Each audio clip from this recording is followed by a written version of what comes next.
Colossians chapter 2 verse 6 to 7. I may read.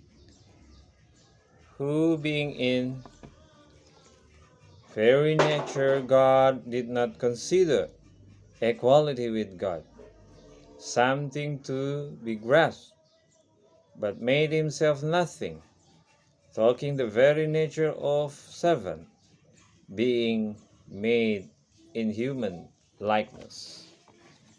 Mga paglaom, mga igsoon, kay balo ka, kinahanglan magbarugod atong kinabuhi kada adlaw.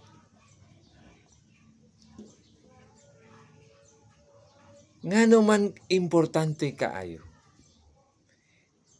atong pag-ampo gud padayon, sige kada adlaw ngano man igsoon.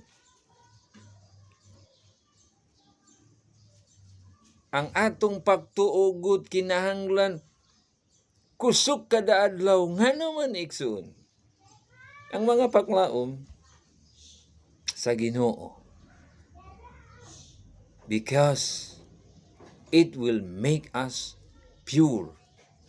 Limpyo gud sa atubangan sa Ginoo.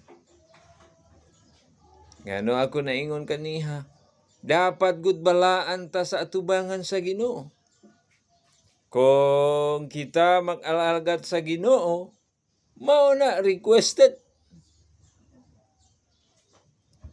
Mga paklao, si bisan kinsa nga alagad sa Ginoo na kinahanglan eksperyensya iyang kinabuhi mas taas, mas labaw, ug mas lalom